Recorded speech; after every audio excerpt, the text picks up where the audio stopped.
I knew when like I'd see like the mock drafts and I'm not even like in the top two runs, I was like, yeah, like that has to change next year for sure. I want to be a first round pick. Welcome to another episode of Preferred Walk On. I'm your host, Max Chadwick. We've got another interview for you guys today. If you haven't already, check out the series of interviews that I've done so far. But we've done a lot of offensive players so far. We haven't done a defensive player yet.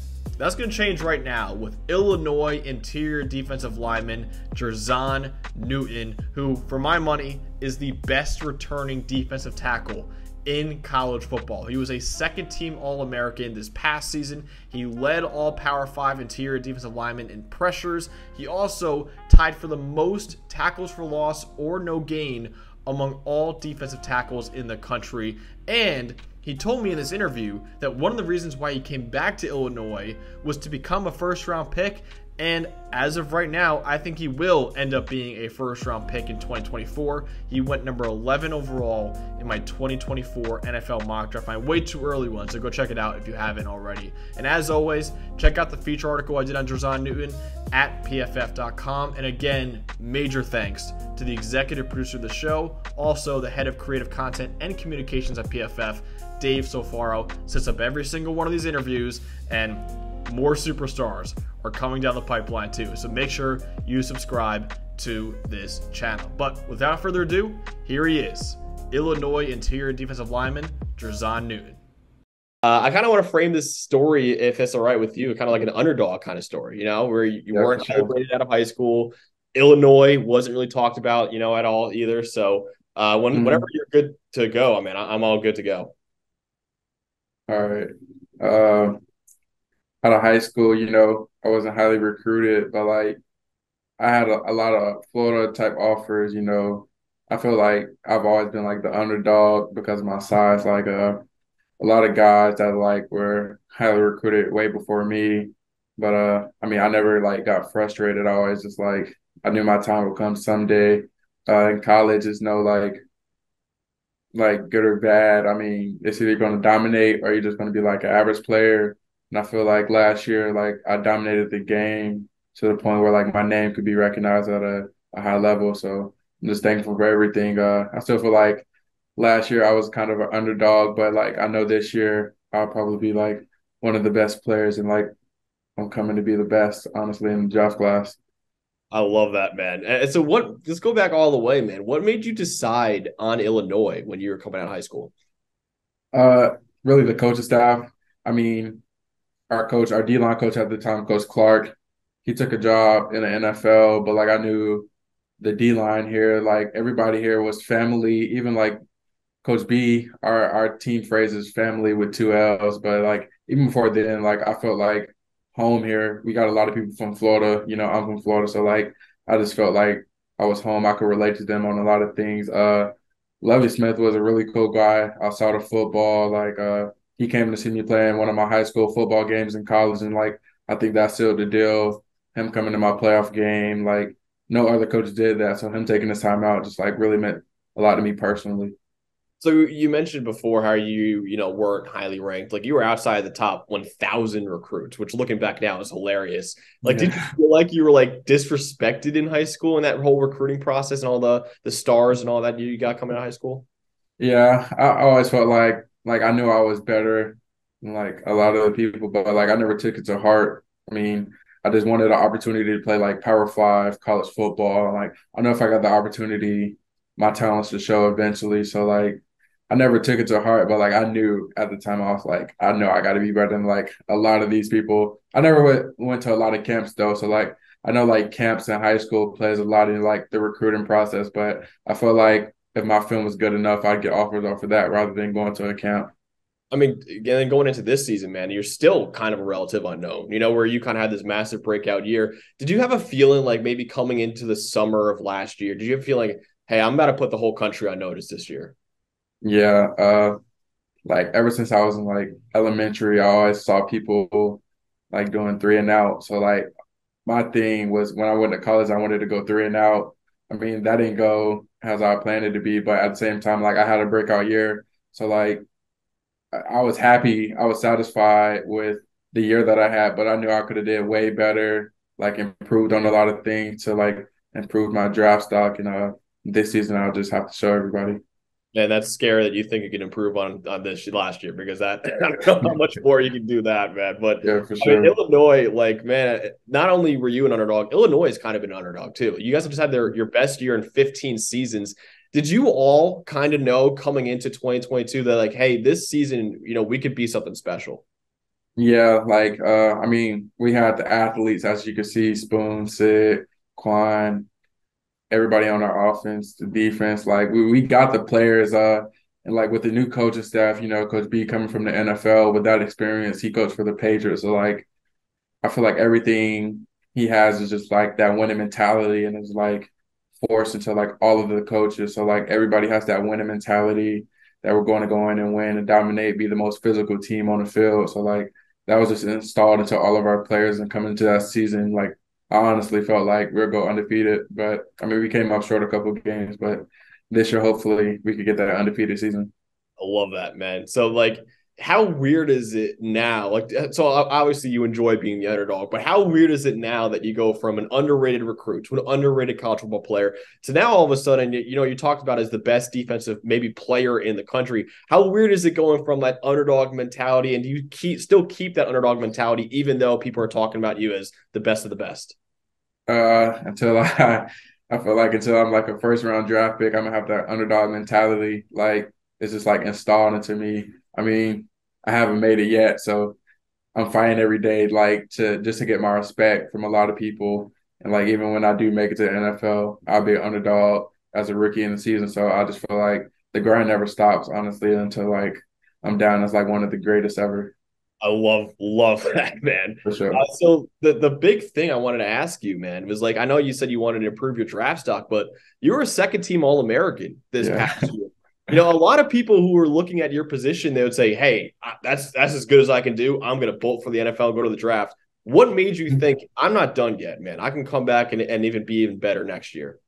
Well, yeah, I know my size is a factor. So like I know I have to do more than like a player that's like 6'5", 310, 315. Like I'd have to show coaches that like I could stop the run, be a great pass rusher, like at a consistent level because like I mean size is a big thing in the NFL. So like I know I could have did more. I missed a couple of sacks last year and like I always watch Jalen Carter. It's like somebody from Florida, like he's like one of the top picks, of course. Like that's how I want to be. So like I knew when like I'd see like the mock drafts and I'm not even like in the top two rounds, I was like, yeah, like that has to change next year for sure. I want to be a first round pick. Love that. So not only you, man, are coming back. Your teammate Keith Randolph, who I unfortunately left off my list, but I think he's a terrific D tackle. He's also coming back to school. What's your relationship like, and do you feel like you guys are the best D tackle duo in the country? Uh, I mean, that's one of my best friends on the team. He's definitely like he has that underdog mentality. Uh, he sees me on a lot of things, but I feel like with like a 1-2 punch, he's no different from me. And I mean, if you watch film, like you can see how athletic he is, his size, and like the way he can move. I just feel like we're the same. And of course, like I feel like we're the best duo for defensive tackles in like college football. I mean, it'll show this year. We've been working hard this offseason, so like hopefully we could get recognized on a high level. Yeah. So I'm like I mentioned before. I mean, you're the number one D tackle in the country. Do you feel like you kind of stand alone at your position? Yeah. Just like my work ethic, I just feel like I mean, people could work as hard, but me personally, I just feel like I could dominate any game, any team. That's just my mindset though. Like even if it's not reality, I feel like I just could like physically dominate any player that steps in front of me, whether it's college, NFL, high school. Like I think it's my mindset and then my physical ability, like my speed. I just feel like that's just like different from any other D tackle that's 295. And I mean I'm pretty strong. So like I just know like Coach B, he's helped me out to be like one of the best though. I feel like it's all of our coaches, like my knowledge on the game. I'm literally calling out the plays as they run them. Like the offensive line will just laugh at me after the play. Like I was like, yeah, I knew it was coming. So like, yeah, I just feel like I'm pretty smart football wise and my athletic ability just helps me. I love that, man. So one tweet that I loved, when we put out our top 101 players, the country list, a lot of players were saying, "Oh, blessed to get this honor, all that." Your tweet was my favorite tweet out of all of them. You're like, "Hey, respect the honor, but I'm coming for number one all across the board next year." Do Yeah, you for sure. feel like you're the best defensive player in the country, and is that one of your goals is to be, "Hey, I'm the guy on defense next year"? Yeah, I want to be like known, of course, as the best defensive player, but not even just the best defensive player. I want to be like one of the best players throughout the whole draft. I mean, I know Caleb Williams is like, of course, he'll be one of the top picks, but I mean, my goal is to be number one if I could be. So like, I'm working hard until I could be number one. Yeah, dude, I love that. I mean, you look at it now, the Bears are the first pick. They don't need a quarterback. So Jalen Carter might be that top guy. Maybe you could be in that same boat next year where a team doesn't need Yeah, a for sure. quarterback. You be that number one pick. Yeah, I love that. hopefully. So is there any offensive lineman that you cannot wait to play against, whether that be in college or in the NFL when you eventually get there? Is there any offensive lineman that you're kind of circling and be like, man, I can't wait to battle that guy? I don't look too far ahead, like to the NFL. I know this year we play Penn State. I mean, of course, everybody knows their tackle return. So like, I'm ready to play him. But like, I feel like every week is a great opportunity to like just showcase my talents. So like, I don't, I don't really pay too much attention about like the level of competition. I just feel like if I could dominate any team, like that'll show how good of a player I am. Like I never play down to a team, so I just take everybody the same. Like, but definitely the tackle from Penn State, I'll be looking out for him. So I mean, you play D tackle, and you mentioned the offensive tackle for Penn State. Does that mean you think you're going to play a lot more edge this year for the Illini? Uh, You I don't guess, spoil anything. It's fine. Go yeah, on. nah, I can't say too much, but I'm an ex-coach. Could I get out there a couple plays just to test the waters against him?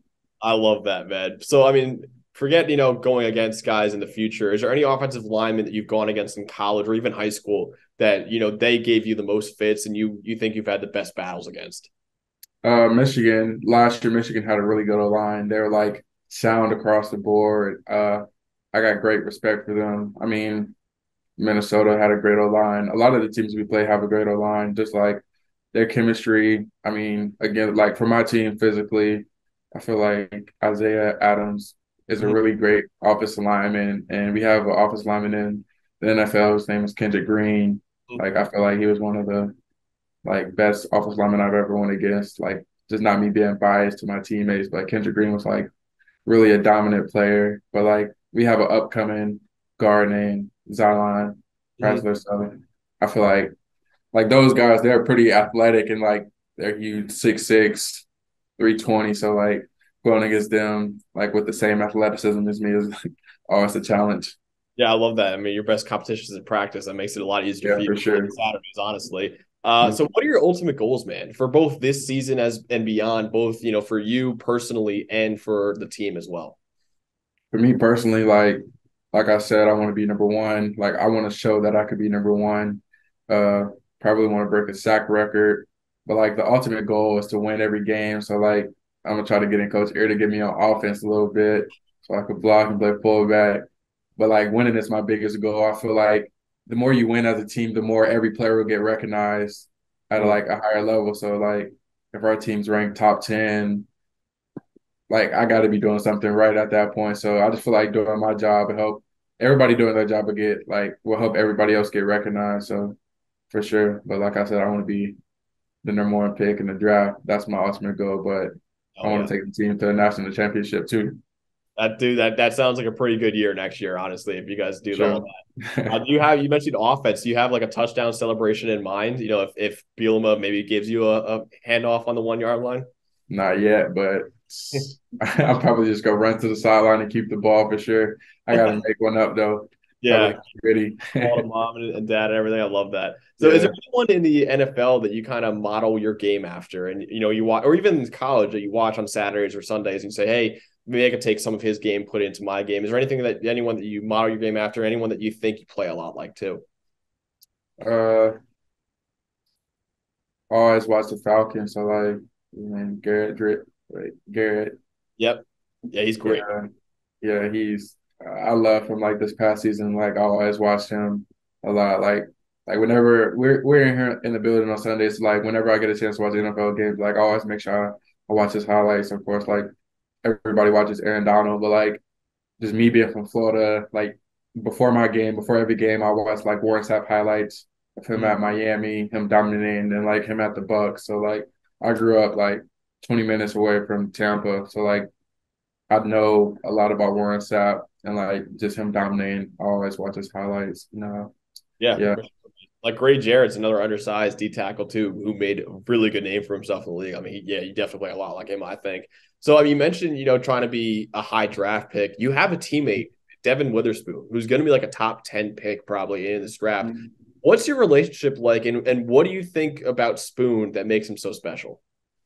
Spoon is just, I think his attitude like sets him out from anybody else in the draft. Like you could physically hear Spoon talking trash every game, but like he backs it up and like he respects the game at a high level. And like I said, his knowledge on the game is probably higher than mine. I mean, everybody saw the Indiana game that hit. Like I don't know how he knew that was coming, but like he just watches. He's a film junkie, and Spoon as a he's a really dominant player. Hopefully, he could be a top six pick. I see a lot of people got him going six, but I just hope the best for Spoon in the future. And I know he'll dominate at the next level. Do you do a lot of trash talking yourself on that front line?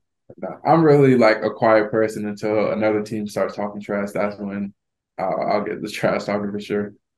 I love it, Johnny. Well, listen, man, you're the absolute stud, man. I cannot wait to see what you do this year. Article should be coming out next week, but man, this is an awesome interview, man. I can't wait to see what you do next year.